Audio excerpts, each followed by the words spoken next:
गांव में दो दोस्त रहते थे। एक का नाम मोहन और दूसरे का नाम सोहन था। दोनों में बहुत ही गहरी मित्रता थी। मोहन बहुत ही धार्मिक व्यक्ति था।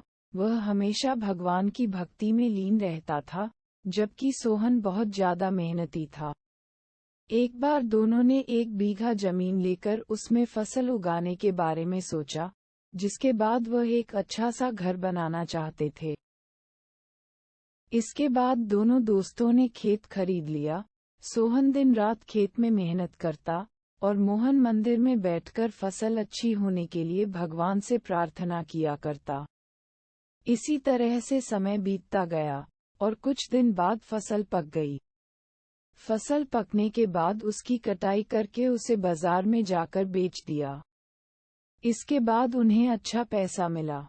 इस पर सोहन ने कहा कि इसमें से मेरा ज्यादा हिस्सा है, क्योंकि मैंने दिन रात एक करके खेत को खाद पानी देकर फसल उगाई है। लेकिन ये बात सुनकर मोहन गुस्सा हो जाता है और कहने लगता है कि धन का ज्यादा हिस्सा मुझे मिलना चाहिए, क्योंकि मैंने अपने खेत में अच्छी फसल होने के लिए भगवान से प्रार्थना की है। और जब तक भगवान की मर्जी ना हो तब तक कोई भी कुछ नहीं कर सकता है। दोनों इसी बात को लेकर लड़ने लगे। अब ये बात गांव के मुखिया तक पहुंच गई। गांव के मुखिया ने सारी बात सुनने के बाद एक फैसला किया।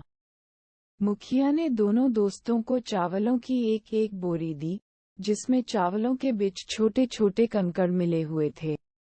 मुखिया ने कहा, इस चावलों की बोरी को घर ले जाओ और इसमें से सुबह तक चावल और कंकड़ अलग अलग करके लेकर आओ। फिर मैं सुबह फैसला करूंगा कि फसल का ज्यादा धन किसको मिलना चाहिए। दोनों अपनी अपनी चावलों की बोरी लेकर घर चले गए। सोहन अपने चावलों की बोरी को खोलकर उसमें से कंकड़ अलग अलग करने में लगा गया। मोहन अपनी चावलों की बोरी को लेकर मंदिर में चला गया और भगवान से चावलों से कंकड़ को अलग करने के लिए प्रार्थना करने लगा। बोले ही, भगवान मेरे चावलों से कंकड़ अलग कर दो। दोनों अगली सुबह मुखिया के पास पहुंचे। सोहन ने तो पूरी रात जागकर चावलों से एक एक करके सारे कंकड़ अलग कर दिए। इस पर मुखिया बहुत खुश हुआ और मोहन ने अपनी बोरी मंदिर से ले जाकर ऐसी की ऐसी मुखिया के सामने रख दी और मुखिया से बोला, आप बोरी को खोलकर देख लीजिए। मुझे भगवान पर पूरा विश्वास है कि इस चावल की बोरी से सारे कंकड़ निकल चुके होंगे। लेकिन जब मुखिया ने चावलों की बोरी खुलवाई तो देखा सारे कंकड़ चावलों के बीच ही मौजूद थे।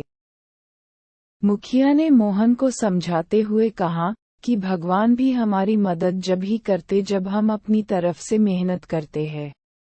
ये बात समझाते हुए मुखिया ने फसल का ज्यादा धन सोहन को दे दिया। इसके बाद से मोहन भी सोहन के साथ खेत में मन लगाकर मेहनत करने लगा।